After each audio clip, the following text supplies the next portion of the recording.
Well, most people believe that you're stuck with your family and that blood is thicker than water, but you actually don't believe that. You've chosen not to have a relationship with people in your family. Tell me a little bit about that. Look, we're born into the world and we have this thing called family, and it might be siblings, it might be parents, grandparents, it might be cousins, aunts, uncles, whatever it is. When I was really young, we were moved. My parents got divorced. Both of them then got remarried. I was moved with my mom and my dad north of the border into Toronto from New York. And because of that, we didn't get to see a lot of our family.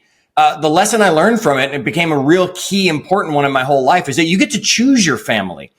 Yeah, the term family might mean the people that you're born with, Jason, yet I have brothers that have no DNA connection to me at all because we went through stuff together, and I've been friends with them now for 40 years, yet I have people that are brother and sister. I don't talk to them at all because you don't need to.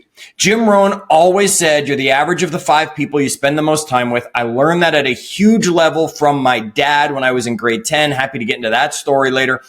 And that includes family. You're not stuck with them. Choose who you want around you. It sounds though that your story is a little unique in that, or not unique to the whole, but unique for you is that there was a breaking of the family and therefore you got to make a choice. But somebody who's not having the break of the family, they don't get to choose. What would you say to those folks? You do get to choose.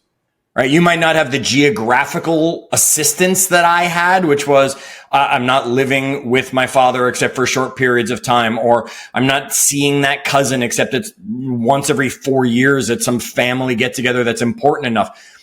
I had the geographical help. You have the choice, right? You can pull anybody out of your life at any time. You don't have to justify it.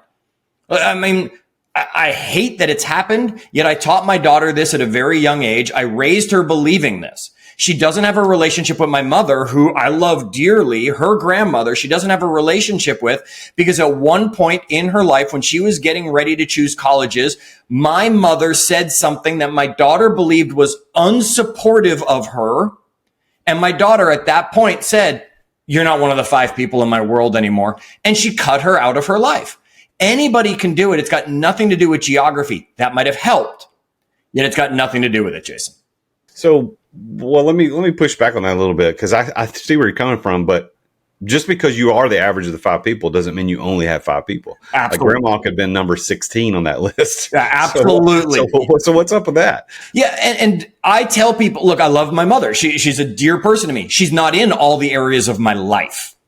Right? When my mom wants to say, "How's work going?" I change the subject. I just say, "Good." And we move on to, "So what's up with you and your friends?" or something like that.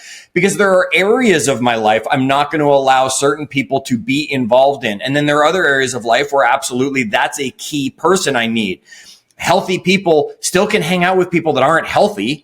That's just not part of my health conversation. I'm not talking about my diet and going to the gym and all that stuff with people who are unhealthy. I'm having that conversation with others. So yes, you can have 15, 16, 20 people, of course, in your circles. It's just making sure you keep the right people. My daughter was just a little young when she made the choice that she went to the extreme. I've been attempting to work her back using that example, right? You can still see the family at Christmas and smile and put on the pleasantries because you're expected to be there. But that doesn't mean the other 364 days a year, you've got to have them being in your world constantly if that's not what you choose. So one of the notes that I was given by my team that obviously came from your side, and my team kind of curated it for me to prepare for the show, is one of the lines says, "He's known for telling it like it is." And I think that just illustrates that in fact who you are. We're talking with Chad Hyams today on The Root of All Success. Welcome in. I'm glad you're here listening today. I'm the Real Jason Duncan. We're going to have a great conversation. I promise it's not going to all be about family, but I thought it was an interesting perspective that he had there. But I do want to, Chad, ask you this question about going back to family, but more specifically about what Jim Rohn said, because he's not the only person who said that. There have been psychological studies been done for decades that talk about this average, this average of the 5 people, or some people say 10, but whatever it is, it's you become, whether it's personality, finances, religious beliefs, political beliefs, et cetera, you become the average of those people that you hang out with. Let me ask you this. Why do you think that is? Because they're the influences. right? I mean, there might be influencers. And here's the amazing thing people don't get about this. The 5 people you spend the most time with, just to use the number that Jim's always had. Yes, there's studies that say it's 7, it's 10, it's 5, whatever it is. For a long time, John Maxwell was one of those people for me. Now, Jason, I don't know John. I've never personally met John. I've seen him. He's been on stage that I've been at. I've walked past him in a hallway before. Yet I don't know John, and John doesn't know me. Yet I read his books again and again and again. I listened to him on interviews again and again. He was one of the most influential. He was one of those 5 people of me when I was going through leadership development. So remember, those people don't necessarily have to be for life. And those people don't actually have to be people literally right beside you. It can be an author. It can be somebody who you get into. One of my friends and mentors, he would probably say Winston Churchill is one of his 5, but that's because he's done so much research into him and he's read everything. And it's not like him and Winston are friends. Winston Churchill's not around, folks, right? These are the people who are influencing you and helping you shape and form. Now, the older you get, the less you're influenced. The older you get, the less you shape and form. Yet you're putting yourself in a position of choosing the people that are going to help you and remold you as needed. I think it was in the book of Proverbs, which I read every single day. I'm a huge fan of Proverbs. King Solomon wrote it. It's been 4,000 years ago or whatever. But he said, one of the things he said was, bad company corrupts good morals, which is the same sentiment that you and I are talking about here. And I, as a parent of adult children now, my kids are 24 and 21. I mean, I've been telling them this idea that they are who their friends are for so many years that they're sick of hearing it. But the reality is that it is so true. And I can look at my son, I can look at my daughter, and they are the average of the people that they hang with. Now, what's interesting is that in that psychological construct, or this sociological construct rather, of this people, is that while you're the average, sometimes you're the top of the apex. I'm going to get to that. That's a little hint that we're going to be talking about your book here in just a second. You can be at the top of that apex of those 5 people, or you can be at the bottom. In other words, you can be being pulled up, or you could be the one pulling up. So right. I had a mentor tell me a long time ago, and I know that now you and I have heard this, and probably every listener's heard this, but there was a time in my life where I'd never heard this. But he said, hey, if you're the smartest person in the room, you need to get in different rooms. Yeah. And I had never heard that before. But this, again, is this idea is that if you're of the 5 people, if you're the most successful, you're the smartest, whatever est you are, or whatever superlative, it might be time to change. It might be time to move to another group. But then again, if you're the bottom, maybe you need to stay in that group longer. So thoughts on that? What do you think about that? 100%. Look, I had a group of friends. I was the healthiest of the group. We'll use that one because everybody can understand health, right? On one way or another. I was the healthiest of the group. And because of it, I hit a ceiling because I was just pulling everybody, attempting to get them up to my level. It's when I left where that conversation was. Doesn't mean I didn't stay friends with some of these people. They just didn't become that influence and that people I spend the most time with. I joined a new gym, a gym of people who are stronger than me, faster than me, healthier than me. And it completely changed the conversation I was. I went from being the smartest guy in the room to being probably the dumbest guy in the room. And now I can hold my own because I've been lifted up into that room. And I might get to a point where I need to go to another room again, Jason. And that's okay as well. It's going to always happen.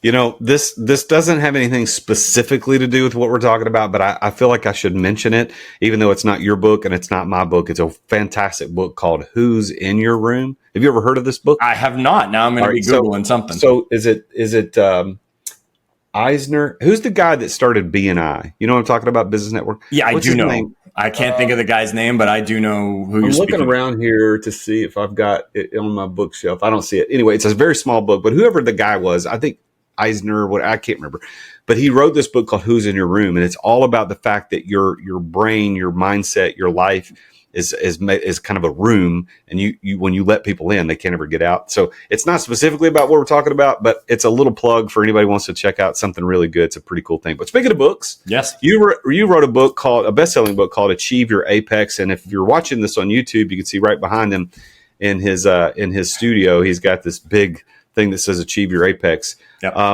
What's the title about? And then let's talk about the content of the book. It's two things, Jason. The title hit me like a ton of bricks. I've been working on pulling together a book for a long time. I couldn't find kind of the common theme. For a long time, we lived in North Washington State. So I mean, like we could see Canada out the window. We were that far north, right on the coast over there in the Northwest. And I was out walking, and in the distance, you could see the Canadian mountains, the Whistler and Blackcomb Mountain, and eagles were just flying by. And I've always been fascinated by eagles. I've always been fascinated by sharks. And I was just thinking about how for some reason, apex predators really fascinate me. And then I was looking at the mountain, and I was like, hey, apex, that's also what you call the peak of a mountain when you get to the top. And there, the string for the book came to me. Where what we do is we look at using analogies that everybody will understand, because one of the things I do is, yes, I'm a voice of reason. I'm going to tell it like it is. I don't care, right? I always joke, I don't have feelings. You can't hurt my feelings. So I feel that way to other people. I'm going to tell you the truth about it. And I believe that apex predators were one of the greatest analogies we can learn from, and climbing a mountain. And there's nobody who doesn't understand a shark. There's nobody who doesn't understand a bear. And there's nobody who doesn't understand climbing a mountain, even if you've never seen a shark, a bear, or climbed a mountain. Let's take a quick break to thank our amazing sponsors for making this podcast possible. As an entrepreneur running multiple businesses, effective communication is critical for me. I've tried all kinds of outreach tools over the years, but none have compared to Dubb when it comes to driving real results, and that's DUBB. I was one of Dubb's first users. I think it was like 7 years ago when they first launched, and I've been a loyal customer ever since. Dubb has completely transformed my prospecting, my client communication strategy, and here's why. Dubb makes it simple to record personal video messages and share them across email, SMS, social media, and more. And this brings back the face-to-face connection that's missing from most digital outreach. And what happens is my prospects instantly feel more engaged when they can put my face to my name. I end up building a stronger relationship faster by incorporating these video messaging into my workflow. Dubb also provides tracking and analytics so I can see exactly who engages with my videos and how they respond to them. Their automation and their CRM features help me nurture leads and close more deals. I mean, that's what we're trying to do, right, as entrepreneurs. So after using Dubb for years, I absolutely can't recommend them enough. I mean, Ruben, those guys over there are phenomenal. I love Darius. They're all great guys. It's become an invaluable tool that I depend upon to run my businesses efficiently. And if you want to boost your outreach and see amazing results like I have, head over to therealjasonduncan.com/Dubb. That's DUBB, and you can try it completely for free. No credit card required. You get the first 50% off your first 2 months, by the way, if you use my link. You need to take your prospecting to the next level with video messaging from Dubb. They're my go-to sales communication platform for nearly 7 years and counting. Go to therealjasonduncan.com/Dubb. Try it for free, no credit card required, and you'll get 50% off your first 2 months as well. Thanks for listening to our sponsors. Now, back to the show. So Achieve Your Apex is it about personal development? Is it about self-help? Is it about achieving something? Is it about a tactic, a strategy? What is it? All of it. You just hit on it, right? It's achieving all of it through simple strategies, tactics that you can use, using analogies that you'll understand, that be able to teach you how to, control your calendar better. Because one, that dictates how our lives work. Two, the 5 people you spend the most time with. There's a chapter talking about making sure you know who those people are and how to do some research to figure out who those people are. It's 20 chapters. What I did was each chapter is on an area, strengths and weaknesses. I think everybody's wrong on strengths and weaknesses. I'll just throw that out so you can come back to me and go, I heard that one, right? And then what I did was I went and I found somebody who had a story that kind of fit what we were talking about. So not only is there my thoughts, my lessons, my training that I've been sharing for years as a coach and a speaker, I went out and I found somebody who has a story that went with it so people can now relate and say, I know that person because that person's me. And so in this book, you tell these stories. Have you got one that you can share with us now that would kind of drive home some of the things we're talking about? Well, I'm happy to talk about any of the points. As for the stories, no, I'd probably need to go back and flip through and say, wow, Matt's story was a great story, or, Annette's story, or whoever's story it is that I share. They all went perfectly with it. And I really challenged myself to get into different areas. I found people who were in the health world. I found people in the sales world. I found people who were in, the retired world that they were in, or whatever it was, just to make sure we found stories so people can connect. So what's give us a sneak peek of the kind of the one of the main points of the book, so that we can walk away with something tactical from this conversation. Sure. I'm going to talk strengths and weaknesses. Let's go to that one because I mentioned it. I don't know if it's one of the main ones. I mean, the first one I talk about, I'll tell you, is environment. Environment is everything to us, and people don't pay attention to the environments they're in, Jason. We're not paying attention to what's on the wall in front of you that you're looking at when you're working. What's out that window? What's out this side, right? What's behind us? What's our car look like? How many of you are in your car right now listening to this podcast? Because that's where you always listen. And if you look in the passenger seat, it looks like a garbage dump, right? Or is everything organized that you have things within your reach? This is what we're talking about. Your environment dictates so many things for you. And we start right off the bat with that. I mean, think about an apex predator and how important their environment is to them. A shark is useless in the jungle. Okay. That's one of the areas that I talk about. Time blocking is something that's near and dear to my heart, which I have a whole chapter that'll help you break down.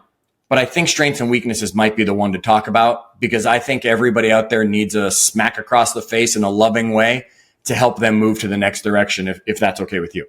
Yeah, we're always, not that our audience is looking for a job and they're being interviewed, but we all remember the interview questions, right? Yeah. Tell me your greatest strength. What's your greatest strength? And then, all right, well, tell me your greatest weakness. And man, I always hated that question because answering that question doesn't ever seem like a win. Like I can't answer that in a way that's a win for anybody. I can give you 100 of those answers, right? So tell us a little bit about strengths and weaknesses from your perspective as the voice of reason. Okay, here it comes, folks. You have strengths, you have weaknesses. And if I did this, challenge you right now, I tell you to write down your 3 top strengths and I tell you to write down your 3 top weaknesses. So if you're somewhere that you can do it, hit pause, go write down your 3 top strengths, go write down your 3 top weaknesses, and then resume the conversation. Okay. Now what I would tell you is rate them on a scale of 1 to 10. 10 being you are super strong at it. So Jason, you are I would probably guess, from what I know of you, when you came on our podcast, one of your strengths is communication, right? You're doing podcasts, you're doing a great job in 242 episodes, right? Outstanding. You're doing some great interviews. You're probably a great strength would be an interviewer or communication or something in that area. Okay. Now a weakness on the other side, you're going to rate really low. It's going to be a 1 or a 2 or a 3 probably. Here's the thing. The numbers 4 through 7 are just average, right? Just average. Too many people out there have heard the wrong lesson for years. And that is, if you get better at your weaknesses, you'll be better. Okay. So here's the thing. Go out and take one of your weaknesses and go work on it. Go be better at your weakness. The most you're ever going to add on a scale of 1 to 10 from studies that have been done, not by me, studies that have been done, is you'll never add more than 3 points of value, Jason. So what that's now saying is your 1, your 2, maybe your 3 for your weakness just became a 4, a 5, maybe a 6. Now, do you remember, Jason, I said 4 through 7 is average. Who wants to be average? Okay, Jason, instead of fixing one of your weaknesses, I want you to develop your strengths. Go take that interview strength of yours or that conversation and communication strength of yours. Go get even better at it. Take that 9 and turn it into a 12 because you add 3 points to it. Okay. Now some network is hiring you to become the interviewer. Right now you're the ESPN person at the anchor. Now Oprah needs a replacement. Get your strengths so strong, people. You can leverage every weakness away because the world will pay you handsomely for your strengths because you're that good at it. Stop attempting to be average by bringing your weaknesses up. Leave them behind, leverage them off. Do it differently than you've been doing it your whole life. So I know that you are familiar with Strength Finders. Of course, yeah. You just did a commercial for that idea. But for those that are not familiar with it, it's Clifton Strengths. Don Clifton wrote this book years ago, and I think the Who was it that picked it up? Barna? Was it Barna Group that picked it up, or one of the? Yes, I don't have my copy because, as I told you, I'm packing for a move as we speak. Yeah. So all my stuff shoved in boxes already. Yeah, I was looking again on my bookshelf, and I don't see it here. But Strength Finders is that was a revelation to me, and I'm glad that you talk about this in your book, because we have been told wrongly, as you just pointed out. Yep. Work on your strengths. Well, if you're not a good block, whatever, blah, blah, blah. If you're not good at that, go work on that. Take a course in it, get better at it. No, there's nothing wrong with that. But don't fall to the delusion that you improving that is going to make your life better. What would make your life better is if you look at your strengths and say, well, I'm really good as a strategizer. Okay, I need to lean into this. I'm really good as a relator or communicator. I need to lean into this. So I'm glad that you talk about that in your book. Now, you host a podcast, Achieve Your Apex. Yep. Obviously, people listening to this are podcast listeners. I hope so. So tell everybody a little bit about your podcast. And you also have the Win, Make, Give podcast where you co-host on that. So tell us about your podcast and where we can go find them and listen to them. Podcast wherever you find your podcast, right? Apple's always, in my opinion, the easiest place to get podcasts. But that's because I'm an Apple person. Some Android person might be like, I'm not going to the Apple iTunes store or Apple store or whatever. That's fine. Podcast wherever you get your podcast. The Achieve Your Apex podcast is I am taking the book and I'm literally going deeper, right? I'm doing short 10-minute episodes maximum where I'm going into a topic and I'm taking, chapter 8 about relationships. And what I've done, I broke it down to like 4 or 5 episodes or something where I get to go deeper into that conversation than just what's on the paper. And then I have an interview or 2 or 3 with people here or there where they're sharing a way to help you achieve an apex. So I went and got my personal trainer. I went and I got other keynote speakers. I went and got some amazing authors and stuff.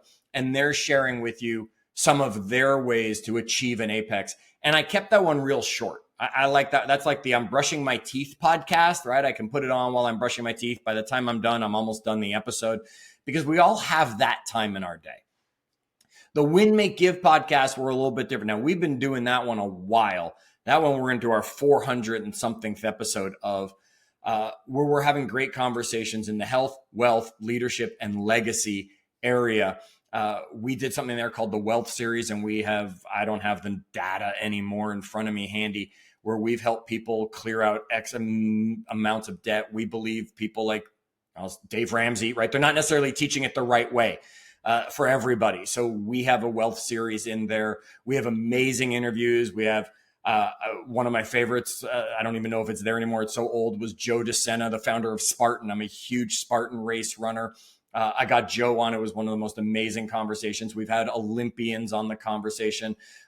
We've had you, right? Not saying you're not an Olympian. There have been others that we've had. I've been on there, folks. I'm better than everybody else. Go check it out. There you go. Because you're the real Jason Duncan, right? When it comes to it. And we cover everything. We just did one on patience and persistence. We've done, the threat of AI. We've done how to use AI success. We're going to cover everything because everything falls under that health, wealth, leadership, and legacy category. If you want that wealth series, I'll do the shameless plug. Go to winmakegive.com/wealth. And you can get right to the episodes, the 16 episode series and the workbook that comes to help you get out of debt, put yourself in a financial plan for wherever you're going in the future for your world. You want to achieve your apex, you can just go find that wherever you get your podcast. You can also find Win, Make, Give wherever you get your podcast. Over 400 episodes, man. That's good. We've been doing that one a while. Well, it's I was the last guest I had on the show. We were talking about he has a podcast, and his podcast. He said, I thought my mom and just some close friends let's do it. Evidently, it's in the top 2.5% in podcast worldwide. So he was being very modest about it. But then he went on to say, listen, if you get past 100 episodes, you're automatically in the top 10% because nobody else is there. That's an excellent point. We say it all the time. Our editing team, they'll message us and they'll say, hey, gang, we just broke 2 million downloads. We just broke 3 million downloads wherever we are. And it's just like, sometimes it's just longevity, right? Sometimes it's just, we're doing it. I mean, 400 episodes, we should have 4 million downloads by this point. It's nothing, I take all that stuff with a grain of salt, folks. Well, you've been, Chad, you've been very successful in a lot of different areas, and your energy is palpable. I mean, I can feel it through the internet here. We're meeting on Riverside, and I know that the listeners can hear it too. But as you have looked back, if you look back in your life of success and what you've been able to achieve, but both professionally and personally, what would you say is your one key to success? The one thing that unlocks success better than anything else for you? Boy, I love questions that make me think for a second. And the answer that came into my head as soon as you started to ask is, and it's going to come back to that original conversation, right? I like to tie things back. And I didn't know why we started with that 5 people in your world. It's my wife. I'm married for the second time right now. I got it right this time. I was challenged on this exercise by a mentor who I needed some help. And she said, Chad, I want you to create a missing persons report, right? And what that means is describe the person before you even know them. Who are you looking for, right? I want this height. I want this. I want their personality to be like this. I want their attitude to be this. I want this. I want that. I met my now wife 2 weeks after having done that. She hit a 95% basically on the list of things. And I'm the success I am because of the support that I get from her. So, and that's all areas of life, right? So folks, it really does come down to, and when I say it, I hear it in my head again. Who are you surrounding yourself with? Because they're either an anchor on your ship or they're a sail helping you move forward at a faster pace. All right. So how do you personally define that word success? Success is doing, success and wealth, I have the same definition for them, because wealth to me isn't financial wealth. Wealth to me is success. Success is doing what you want, when you want, where you want, with who you want. I love it. I've asked 240 plus people that question on this show, and that is probably the most often repeated definition of success. Good. But is nonetheless potent and important, because it is the definition. It is the key to allowing you. Listen, if I can do what I want, when I want, where I want, with whom I want, then I think that's pretty successful. And that has nothing to do with how much money you have. Nope. Although that isn't it. Like, it takes money to do those things. Sure. But, one of the things that I started saying recently to my wife, and she actually liked it, is I said, listen, I want to have enough money that I never have to ask it permission to do what we want. That's a great definition. All right. And it all comes down to what means the same thing, really, for everybody. Folks, if you don't want to do things, you don't have to go out and create this $1 million business that's generating you this much money. And if you're miserable because you're creating a business like that, who cares how much money it's making, right? You're miserable. That's not a success. I don't care what your business looks like when it's said and done. So by your definition that you gave of success, do you consider yourself to be successful? Yes.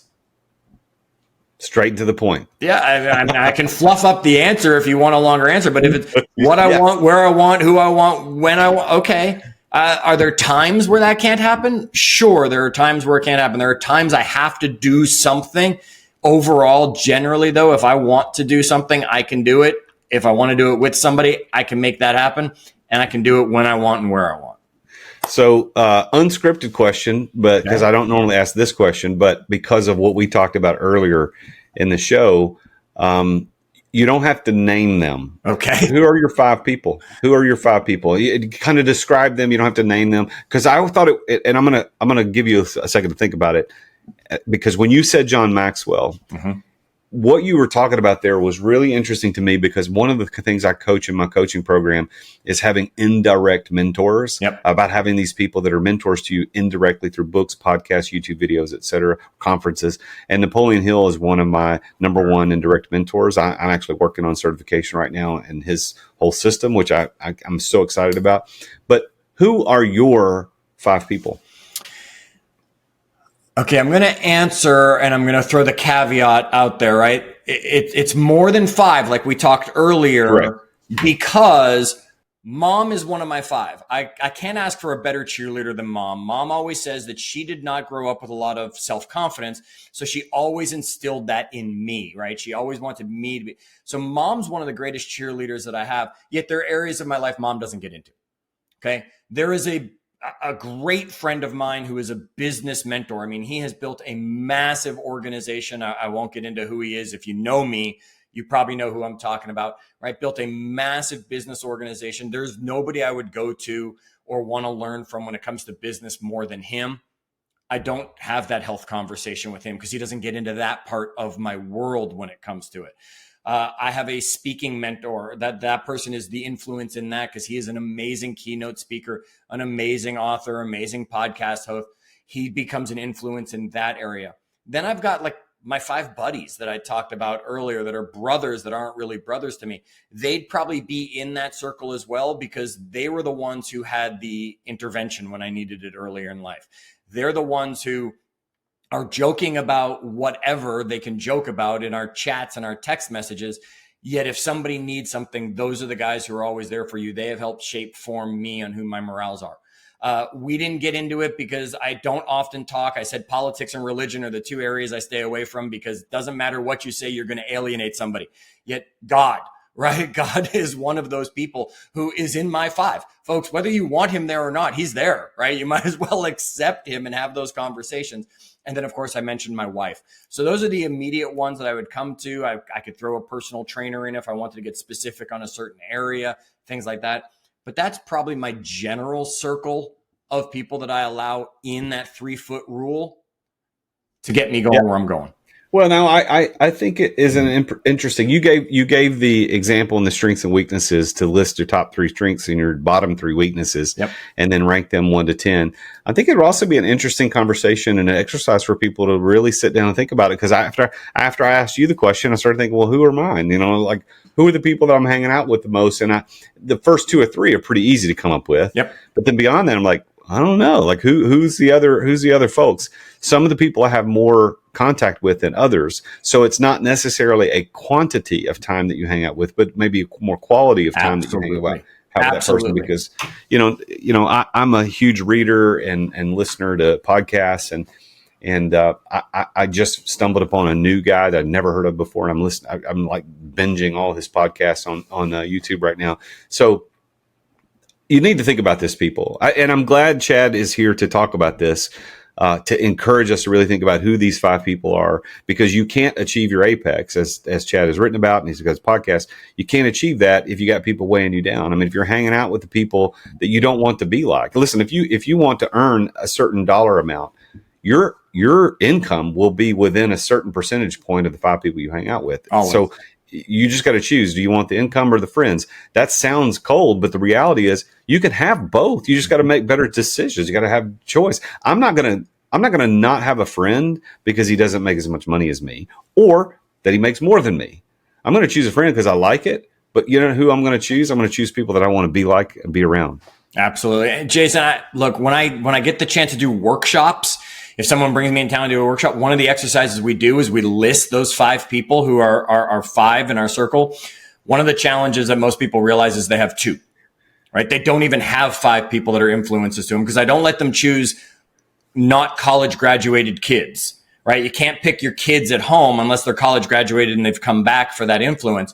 So a lot of people don't have 5. Then what we actually do is we do an exercise where we rate those people on a scale of 1 to 10 in the different areas of life. And now you really look at it and say, wow, I am the bottom. They're the smart ones pulling me up. Or, ooh, I need new friends because I'm here and they're all down here, which means I'm going to be pulled down to their level sooner or later. It's an eye-opening exercise that everybody should take on. It was a great question. Yeah, you and I need to talk. We'll talk post-show. I've got an idea. I think we should do something like that. I think we should create a digital version of that workshop to live in perpetuity. And anyway, we'll talk about that later. But I want to give you the opportunity. Everybody, it's coming at some point then. It's coming. Well, I want to give you the opportunity to have the last word. So it's been a great conversation so far.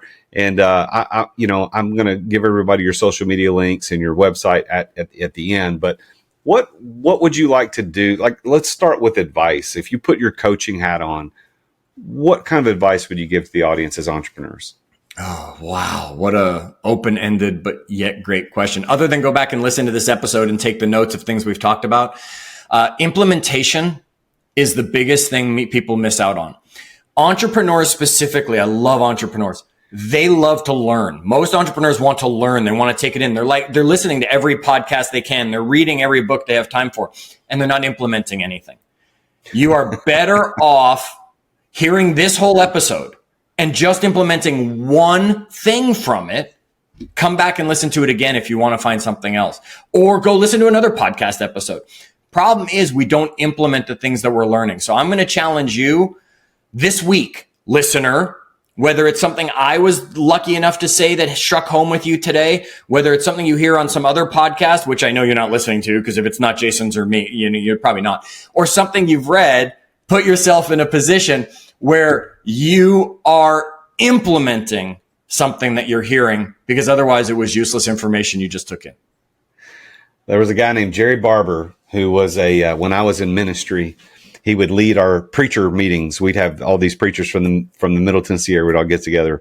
And one of the things he used to always say, he goes, guys, there's going to be a lot of things talked about today. He says, you do not have to take it all in. Just pick one thing. That's it. And again, it's just such simple advice. But Chad, you're right. And implementation is the key. Don't just take it in and ruminate on it. Go do something with it. Yep. But Chad, man, thank you for being on the show today. I do actually want to give you the last word. Well, I will not make comments after this. I'm going to let you say the last thing you want to say. But I'm really, really glad that you were on the show. So you get the last word before I close things out. Folks, be selfish at times, because too often we are selfless.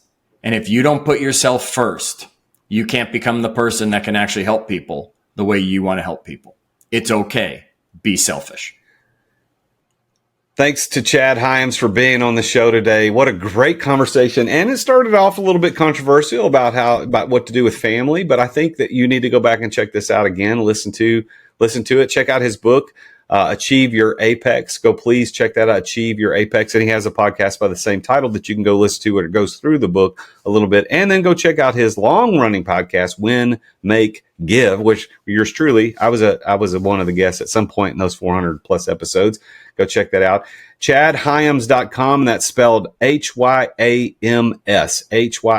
ChadHyams.com. And you can also find him on most of the social medias at Chad Hyams if you just look for him there. But big thanks to him for being on the show. And big thanks to you, Mr. or Mrs. Listener. Thank you for being here. You know, the way our podcast gets in front of people is through reviews and comments and subscribers. That's pretty much it. Because let's face it, as many times as you've said, hey, you should go, let's check out this podcast. People might do that, but they're really just scrolling and looking for things that got reviewed, things that got good, lots of subscribers.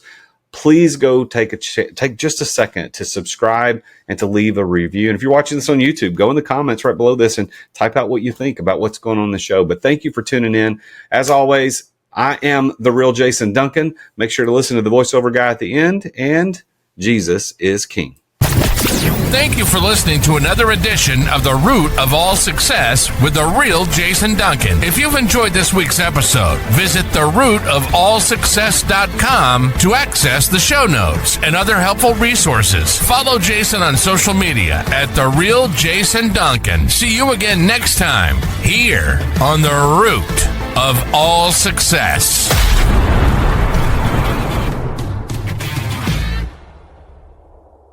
This podcast is a part of the C-Suite Radio Network. For more top business podcasts, visit c-suiteradio.com.